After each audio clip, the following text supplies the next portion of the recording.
नमस्कार साथियों, स्वागत है आप सभी का आपके अपने YouTube चैनल पर।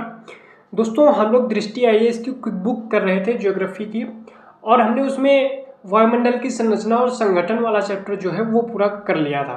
उसके आगे जो चैप्टर है वायुमंडलीय दाब, गतियाँ एवं पवनें, atmospheric pressure, motion and winds के बारे में, इसको हम लोग कवर करने वाले हैं। बहुत अच्छे से कवर करेंगे और थोड़ा थोड़ा समझते भी चलेंगे, ठीक है।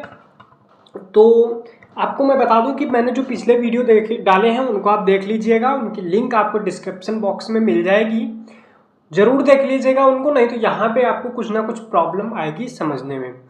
तो अगर आपने वो वीडियोस नहीं देखे तो पहले वो वीडियो देख लीजिएगा, उसके बाद ये वीडियो देखिएगा। चलिए शुरू करते हैं वीडियो को। लेकिन उससे पहले अगर आप चैनल पर नए हैं तो चैनल को सब्सक्राइब कर लीजिएगा, क्योंकि यहाँ पर आपको इस तरह से पूरी की पूरी बुक्स कवर की जाने वाली हैं। अगर आपको और कोई भी बुक कवर करनी है तो कमेंट कर दीजिएगा, हम कवर करवा देंगे। चलिए शुरू करते हैं, लेकिन चैनल को सब्सक्राइब कर लीजिएगा, दोस्तों के साथ वीडियो जरूर शेयर कर दीजिएगा, और अच्छी तरीके से समझने के लिए वीडियो को पूरा देखिएगा बिना स्किप किए हुए, ठीक है। चलिए शुरू करते हैं। तो सबसे पहले इस चैप्टर में वायुमंडलीय दाब और गतियों के नाम से जो चैप्टर है, इसमें से सामान्य परिचय में कुछ जानकारी दी गई है। जैसा कि हमने पिछले चैप्टर में भी बात किया था कि वायुमंडल के बारे में थोड़ी सी बात कर ली थी, लेकिन यहाँ पे उसके आगे की बात की जाएगी। तो लिखा हुआ है, वायु विभिन्न गैसों का आसमांगी मिश्रण है। वायु का अपना स्वयं का भार होता है, जिसके द्वारा वह धरातल पर दबाव डालती है। सीधी सी बात है, हमने पिछले पार्ट में क्या बताया था कि वायु क्या है, गैसों का असमांगी मिश्रण है, ठीक है। तो अब देखो भाई, जैसे कि ये सतह है हमारी पृथ्वी की, ठीक है, ये क्या है, सरफेस है। तो इस पर क्या करेगी, यहाँ छोटी छोटी जो गैस है, ऐसे जो गैस है ये क्या करेगी, इस पर प्रेशर डालेगी ना हमारी अर्थ पे, सरफेस पे। तो यही बात लिखी हुई है कि क्या करती है, या सतह पर दबाव डालती है। तो ये बात याद रखेंगे आप लोग। आगे है, धरातलीय सतह व सागर के प्रति इकाई क्षेत्र पर वायुमंडल की समस्त परतों द्वारा लगने वाले भार को वायुमंडल वायुदाब कहते हैं। तो मैंने पिछली बार बताया था कि कई सारी परतें होती हैं वायुमंडल में। कौन, क्षोभ मंडल, समताप मंडल, मध्य मंडल, इस तरह से बहुत सारी परतें होती हुई। तो सभी परतों के द्वारा वायुमंडल के सतह पर और सागर के तल के प्रति इकाई क्षेत्रफल, यानी कि अगर इकाई क्षेत्रफल लिखा है का मतलब अगर सेंटीमीटर, मीटर कुछ भी हो सकता है। अगर सेंटीमीटर लोगे तो प्रति इकाई मतलब 1 किलोमीटर, एक सेंटीमीटर लंबा, 1 सेंटीमीटर चौड़ा। इस तरह से अगर क्षेत्रफल निकालोगे तो उस पर लगने वाला जो प्रेशर है वायुमंडल की सभी परतों के द्वारा, उसको क्या बोलेंगे, एटमॉस्फेरिक प्रेशर, वायुमंडलीय दाब बोलेंगे, वायुदाब बोलेंगे। बात करते हैं, वायुदाब सागर तल पर सर्वाधिक होता है। इस बात को याद रखेंगे कि जो वायुदाब होता है ये सागर तल पर सर्वाधिक होता है, जहां 1 वर्ग सेंटीमीटर अनुप्रस्थ काट वाले वायु स्तंभ का भार लगभग 1 किलोग्राम यानी कि 1034 ग्राम होता है, ठीक है। आगे बात करते हैं, वायुदाब मापने की इकाई जो है वो क्या है, मिलीबार है। अंतरराष्ट्रीय मानक कौन सा है, पास्कल है, ठीक है। तो इसका मात्रक भी याद रखेंगे। समुद्र पर औसत वायुमंडलीय दाब कितना पाया जाता है, तो याद रखेंगे समुद्र तल पर जो औसत वायुमंडलीय दाब कितना होता है, 1013। ये क्वेश्चन बन जाता है एमसीक्यू में, ठीक है, याद रखना। इसको साधारण वायुदाब मापी मरकरी बैरोमीटर, या फिर इसको बोलते हैं 14 बैरोमीटर, नेत्रो वायुमंडल वायुदाब मापी, बैरोग्राफ, माइक्रो बैरोग्राफ, इनके द्वारा जो है वायुमंडल वायुदाब को मापा जाता है। ऊंचाई में वृद्धि के साथ वायुदाब में गिरावट आती है, याद रखेंगे। जैसे जैसे ऊंचाई ऊपर होगी वायुमंडलीय दाब में क्या होगी, गिरावट होगी, ये बात याद रखना है। इसका प्रमुख कारण पृथ्वी का गुरुत्व बल है। मैंने बताया था कि पृथ्वी के गुरुत्व बल के कारण ही पृथ्वी की सतह के पास ही अधिक क्या होती है, ज्यादा वायु पाई जाती है, अधिक गैसें पाई जाती हैं, उनकी सघनता ज्यादा होती है, ठीक है। तो क्या होता है, क्योंकि ऊपर जैसे जैसे जाएंगे सतह से जैसे जैसे ऊपर जाएंगे क्या होगा, गुरुत्व बल कम होता हुआ चला जाएगा, और गैसों की जो घनत्व है वो भी कम होता चला जाएगा, ठीक है। तो कह रहा है कि ऊंचाई में वृद्धि के साथ वायुमंडल में गिरावट आती है। इसका प्रमुख कारण पृथ्वी का गुरुत्व बल है, जिसके प्रभाव से पृथ्वी के धरातल के पास की वायु अधिक सघन हो जाती है, जबकि ऊपर के भाग में विरल होती है। ये बात समझ में आ गई होगी। हवाएं उच्च वायुदाब वाले क्षेत्रों से निम्न वायुदाब वाले क्षेत्रों की ओर गतिमान होती हैं। क्षैतिज रूप से गतिमान इन हवाओं को पवन कहते हैं। थोड़ा सा बात को समझ लेते हैं, यहाँ पे क्या करें। मैं नया पेज ओपन करके देखता हूँ, उसमें समझा देता हूँ, ठीक है। तो समझिए, जैसे कि मान लीजिए एक ये गोला है, एक ये गोला है, यहाँ पे इस तरह से एयर भरी हुई है, ठीक है, इसमें भी इसी तरह से भरी हुई है।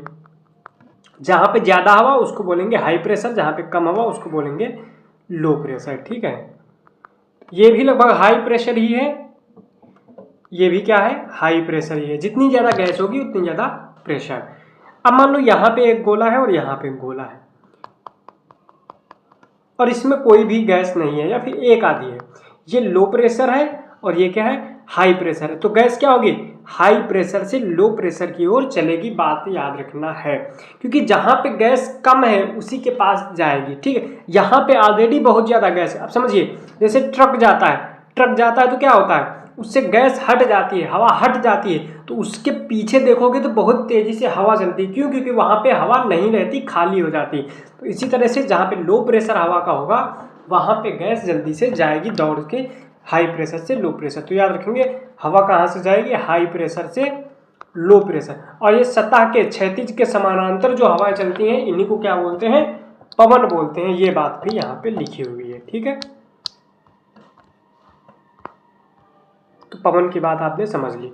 आगे कह रहा है मौसम के सभी तत्व, मेघ, वर्षा, आंधी, तूफान तथा पवन आदि वायुदाब द्वारा नियंत्रित होते हैं। अगर क्वेश्चन बने निम्न में से कौन सा वायुदाब द्वारा निर्धारित नहीं होता है, तो याद रखना निर्धारित कौन कौन सा होता है, मेघ यानी कि बादल, वर्षा, आंधी, तूफान, पवन आदि सभी एटमॉस्फेरिक प्रेशर के थ्रू कंट्रोल किए जाते हैं, ठीक है। वायुमंडलीय दाब का वितरण सागर तल से ऊंचाई, वायुमंडलीय तापमान, पृथ्वी का घूर्णन, तापमान, वायुमंडलीय तूफान आदि द्वारा नियंत्रित होता है। यानी कि अगर बात किया जाए वायुमंडलीय दाब किससे नियंत्रित होगा, समुद्र तल से ऊंचाई यानी हाइट, तापमान, ऊंचाई, तापमान, पृथ्वी का घूर्णन, जल वाष्प और वायुमंडलीय तूफान आदि के द्वारा इसका नियंत्रण होता रहता है, ठीक है। आगे चलिए देखते हैं क्या है। तो यहाँ पे कुछ है जो डायरेक्ट क्वेश्चन में पूछे गए, वो भी लिख के दिए हुए हैं, देख सकते हैं। यहाँ पे कह रहा है कि बैरोमीटर के पठन का तेजी से गिरना क्या है, तूफानी मौसम को बताएगा, ठीक है। आगे कैसे होगा बाद में इसको हम प्रॉपर तरीके से समझेंगे कि कैसे गिरता है, क्यों गिरता है, ठीक है। क्योंकि देखो गिर रहा होगा इसका मतलब क्या है, लो प्रेशर होगा कहीं ना कहीं, और जब लो प्रेशर होगा तो हवाएं क्या होगी, बहुत तेजी से आने वाली हैं उधर की तरफ। बैरोमीटर के पठन का पहले गिरना और फिर ऊपर बढ़ना वर्षा की स्थिति का द्योतक होता है। तो ये भी याद रखेंगे आप, अगर बैरोमीटर पहले गिर रहा है फिर उठ रहा है तो ये वर्षा, अगर केवल तेजी से गिर रहा है तो ये क्या होगा, तूफानी मौसम का। बैरोमीटर के पठन का लगातार बढ़ना, क्या लगातार बढ़ना चक्रवाती, प्रतिचक्रवाती अर्थात साफ मौसम का संकेत है। तो प्रतिचक्रवाती घटना एक साफ मौसम होता है, ठीक है, इसको कोई वो नहीं है, साफ घटना अगर है, साफ मौसम है तो उसी को क्या बोलते हैं, प्रतिचक्रवाती घटना बोलते हैं, ठीक है। चलिए आगे देख लेते हैं क्या है।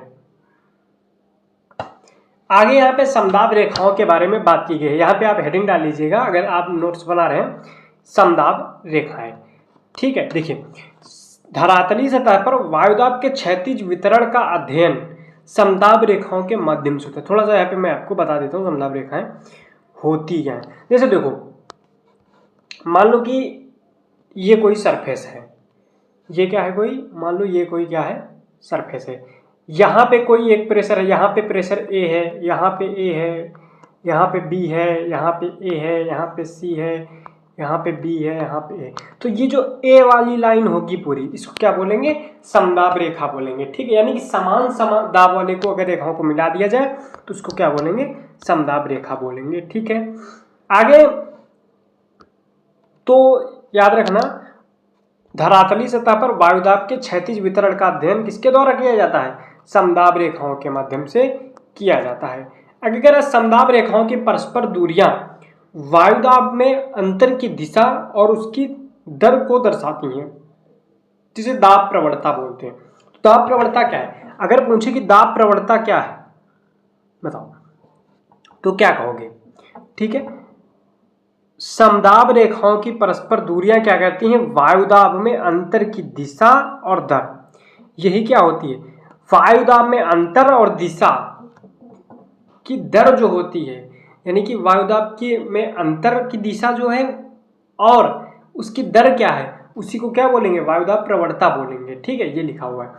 जहां समदाब रेखाएं पास पास होंगी वहां दाब प्रवणता अधिक व समदाब रेखाओं के दूर दूर होने से दाब प्रवणता कम होगी। दाब प्रवणता मतलब सीधी सी बात ढाल, ऐसे इसको बोलते क्या, प्रवणता। ये मान लो सरफेस है, ये इसको क्या बोलेंगे, ढाल जो है इसी को बोलेंगे प्रवणता।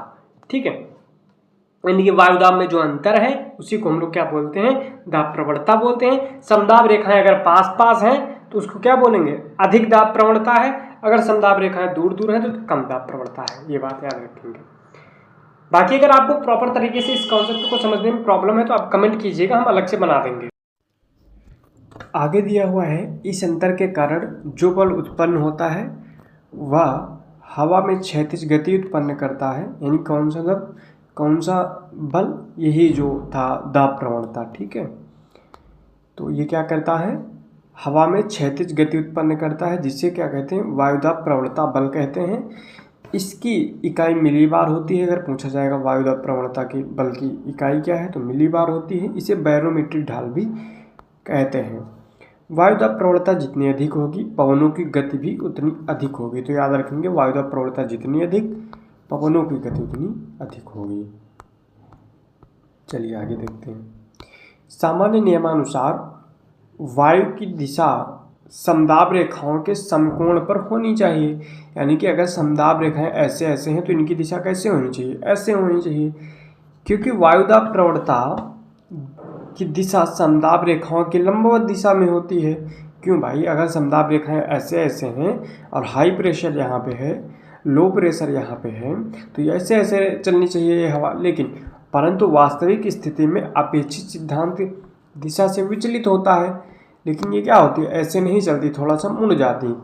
वायु की दिशा में यह विचलन पृथ्वी की घूर्णन की गति से उत्पन्न विक्षेप बल या कोरियोलिस बल के कारण होता है। अतः हवाएं समदाब रेखाओं को समकोण पर न काट कर न्यून कोण पर काटती। बात को समझिए, जैसे हमारी ये अर्थ है तो क्या होती है, ये घूमती है ऐसे।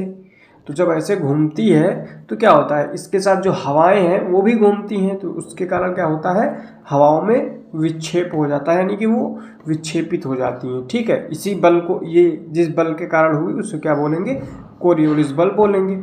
अतः हवाएं समदाब रेखाओं से को समकोण पे ना काट के थोड़ा सा ऐसे मुड़ जाएंगी या फिर ऐसे मुड़ जाएंगी, इन्हीं को बोलेंगे। ठीक है, न्यून कोण पे काटती। तो यहाँ पे कोरियोलिस बल की बात की गई है। चलिए बात कर लेते हैं कोरियोलिस फोर्स क्या होता है। तो कह रहा है कि यह एक आभासी बल है, यानी कि ये कोई वास्तव में एग्जिस्ट नहीं करता, आभासी बल है। पृथ्वी के घूर्णन से उत्पन्न होता है, यानी कि पृथ्वी जैसे कि घूमती है वैसे ही क्या होता है, ये उत्पन्न होता है। ठीक है, पृथ्वी के घूर्णन से। पृथ्वी के घूर्णन के कारण वायु की दिशा में विक्षेप उत्पन्न हो जाता है। इस विक्षेप को उत्पन्न करने वाला जो बल है उसको क्या बोलते हैं, विक्षेपक बल। बात समझ लीजिए, अभी मैंने ऊपर बताया था, मान लीजिए ये हमारी अर्थ है, ये क्या कर रही है, ये रोटेट कर रही है ऐसे। ठीक है, तो अब क्या होगा, इसके साथ एयर पार्टिकल्स भी लगे हुए हैं, मैंने बताया था। तो जैसे ही ये घूमेगी तो एयर पार्टिकल्स भी धीरे धीरे घूमना इसके साथ ही स्टार्ट कर देंगे। तो इसी वजह से हवाएं जो है वो घूमना थोड़ा सा अपनी जगह से हट जाएंगी, यानी अपनी दिशा से हट जाएंगी, विक्षेपित हो जाएंगी। तो इसी बल को क्या बोलेंगे, कोरियोलिस फोर्स बोलेंगे या फिर विक्षेपक बल बोलेंगे। आप समझिए, इस तरह से कुछ होता है। ठीक है, तो थोड़ा सा इसको देख लेते हैं, है ना। ये हमारी अर्थ है, ये इक्वेटर है, ये 30 डिग्री नॉर्थ, 60 डिग्री नॉर्थ, और ये पोल, नॉर्थ पोल। ये 30 डिग्री साउथ, 60 डिग्री साउथ। अगर हवाएं 30 डिग्री नॉर्थ से या फिर 30 डिग्री साउथ से किधर चल रही हैं, इधर की ओर, यानी कि इक्वेटर की तरफ, तो जो नॉर्थ में हवाएं होती हैं वो क्या होती हैं, अपने राइट साइड में मुड़ जाती हैं। नॉर्थ में क्या होता है, अपने राइट साइड में मुड़ जाती हैं। और साउथ हेमिस्फीयर है, जैसे कि आप लोग जानते होंगे कि हमारे अर्थ को दो भागों में अगर बीच से बांट दिया जाए इक्वेटर की मदद से, तो ऊपर होता है नॉर्थ हेमिस्फीयर और नीचे होता है साउथ हेमिस्फीयर। तो नॉर्थ हेमिस्फीयर में जो हवाएं चलती हैं, पवनें चलती हैं, वो क्या होती हैं, अपनी दिशा की दाईं ओर मुड़ जाती हैं, और साउथ साइड में क्या होता है, अपनी दिशा के बाईं ओर मुड़ जाती है। यही बात आगे लिखी होगी। तो यहाँ पे लिखा है इस प्रक्रिया का अध्ययन सर्वप्रथम किसने किया था? जी कोरियोलिस नामक वैज्ञानिक ने किया था। अतः इनके नाम पर विक्षेपण बल को कोरियोलिस बल या फिर कोरियोलिस प्रभाव कहा जाता है। ठीक है, आगे है फेरल का नियम। फेरल का नियम थोड़ा सा समझ लेते हैं। फेरल के पवन के नियमानुसार धरातल पर चलने वाली सभी हवाएं पृथ्वी की गति के कारण उत्तरी गोलार्ध में अपनी दाईं ओर, दक्षिणी गोलार्ध में भी अपनी बाईं ओर मुड़ जाती हैं। यही मैंने अभी पीछे समझाया था। तो ये क्या था? फेरल का नियम था। ठीक है, यह नियम बड़े क्षेत्रों पर चलने वाली स्थानीय पवनों, छोटे चक्रवातों तथा प्रतिचक्रवातों पर लागू होता है। इस नियम का प्रभाव महासागरीय धाराओं, ज्वारीय गतियों, रॉकेटों आदि पर भी देखा जाता है।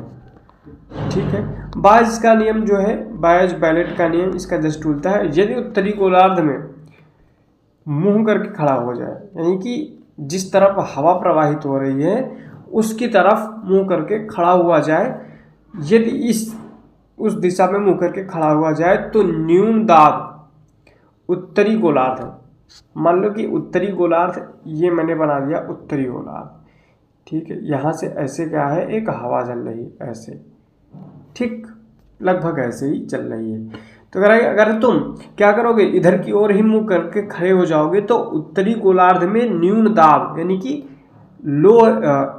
लो जो प्रेशर होगा, लो एटमॉस्फेरिक प्रेशर होगा, वो किधर होगा? बाईं ओर। इसकी बाईं ओर यानी कि यहाँ पे होगा लो प्रेशर और यहाँ पे होगा हाई प्रेशर। उसी का थोड़ा सा उल्टा कर दिया गया है इसको, बस और कुछ नहीं है। तो आप लोग इसको जो है पढ़ लीजिएगा।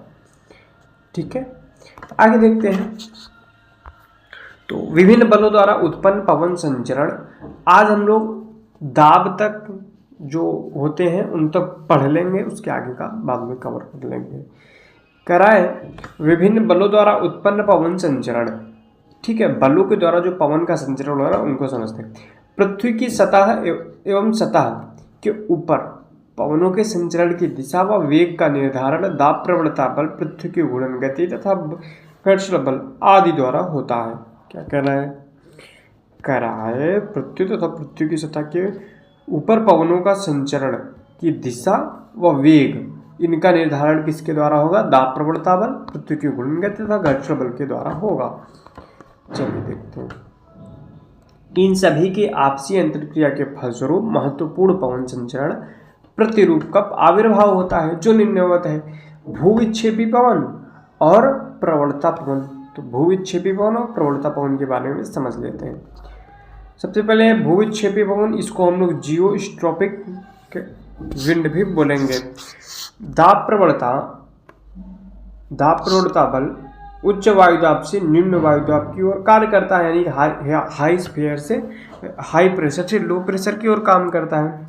वहीं कोरियोलिस बल निम्न वायुदाब से उच्च वायुदाब की ओर कार्य करता है। ये भी याद रखेंगे, कोरियोलिस बल कैसे काम करता है?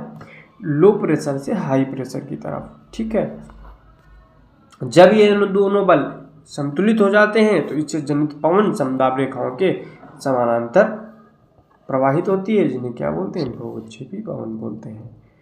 ठीक है, आगे देखते हैं। ये पवनें स्थलीय या जलीय सतह के ऊपर निचले वायुमंडल में लगभग 500 से 1000 मीटर की ऊंचाई पर समदाब रेखाओं के समानांतर परंतु वायुदाब प्रवणता के समकोण पर प्रवाहित होती है। ठीक है, यानी कि जैसे ये है समदाब रेखाएं, नीचे क्या होगा? ये ऐसे प्रवाहित होंगी। ठीक है, और ये जमीन पे नहीं चलती हैं, कुछ ऊंचाई पे, आधा से 1 किलोमीटर की ऊंचाई पे चलती हैं। भूविक्षेपी पवनें धरातली उच्चावच, तापीय दशा, सागर के तल से ऊंचाई के कारण अत्यधिक प्रभावित होती है। इन्हीं में हम जेट स्ट्रीम को आगे पढ़ेंगे। ठीक है, आगे देखिए। ग्रेडियंट विंड, प्रवणता ढाल, प्रवणता के कारण जो ढाल उत्पन्न हो रही है उसके हम लोग क्या बोलेंगे? प्रवणता विंड बोलेंगे। ये पवनें वास्तव में भूविक्षेपी पवन का ही रूपांतरित रूप है। ये समदाब रेखाओं के समानांतर वक्राकार या वृत्ताकार मार्ग के सहारे प्रवाहित होती हैं। प्रवणता पवनें दाब प्रवणता बल कोरियोलिस बल केंद्र प्रसारित एवं केंद्राभिमुख बलों के परिणाम होते हैं। चलिए समझते हैं इनकी दिशा क्या होगी, पवन की दिशा एवं वेग कैसे होता है। कह रहा है कि जहाँ से हवा प्रारंभ होकर क्षैतिज दाब प्रवणता की दिशा में चलती है वही दिशा पवन की दिशा होती है। यानी कि जहाँ से पवन स्टार्ट हुई, तो जैसे कि ये वेस्ट से हुई तो इसको हम क्या बोलेंगे, वेस्ट बोलेंगे। ठीक है, वेस्ट है इसकी दिशा। यदि हवा उत्तर से दक्षिण की दिशा में चलती है तो हवा की दिशा उत्तर होगी तथा उस हवा को उत्तरी हवा कहेंगे। जिस दिशा से हवा का आगमन होता है उस दिशा को अपपवन कहा जाता है, अपविंड कहा जाता है तथा जिस दिशा की ओर हवा चलती है उस दिशा को अवपवन दिशा यानी कि डाउन विंड डायरेक्शन कहा जाता है। आगे है पवन दिशा के सामने पड़ने वाली पहाड़ी ढाल या धरातली ढाल को पवनामुखी ढाल और उसके पीछे जो पड़ेगी वो क्या होगी, पवन विमुखी। जैसे कि इधर से इधर चल रही है हवा, तो ये जो पहाड़ है इसको क्या बोलेंगे, विंड वाइड स्लोप यानी कि पवनाभिमुख। और इधर जो है, इधर तो हवा आएगी नहीं, पवनाभिमुख। ठीक है, इसको इस तरह से बोलेंगे। आगे लिखते हैं, मानचित्र पे जो हवा की दिशा है तथा गति को अगर प्रदर्शित किया जाए तो इसको क्या बोलेंगे, विंड रोज बोलेंगे। पवन की दिशा ज्ञात करने के लिए विंड वेन या फिर पवन दिशा सूचक यंत्र का प्रयोग किया जाता है। पवन के वेग को मापने के लिए एनीमोमीटर यंत्र होता है। ठीक है, पवन का वेग जो है एनीमोमीटर से मापा जाता है। भूविक्षेपी पवनें तथा प्रवणता पवनें धरातली सतह की हवाओं की अपेक्षा अधिक प्रबल वेग से प्रवाहित होती है। तो याद रखना, ये जो होती हैं ये अधिक तेज चलती हैं। ठीक है, तो आगे जो है वे वायुदाब के प्रकार हैं। वायुदाब के प्रकार हम लोग नेक्स्ट वीडियो में कंप्लीट करेंगे, क्योंकि इसके बाद जो है वायुदाब के प्रकार के बाद इसकी बेल्ट आ जाएंगी, उनको हम लोग समझेंगे। ठीक है, तो मिलते हैं नेक्स्ट वीडियो के साथ। चैनल को सब्सक्राइब कर लीजिएगा, वीडियो को लाइक कर दीजिएगा और दोस्तों के साथ शेयर कर दीजिएगा। मिलते हैं नेक्स्ट वीडियो के साथ।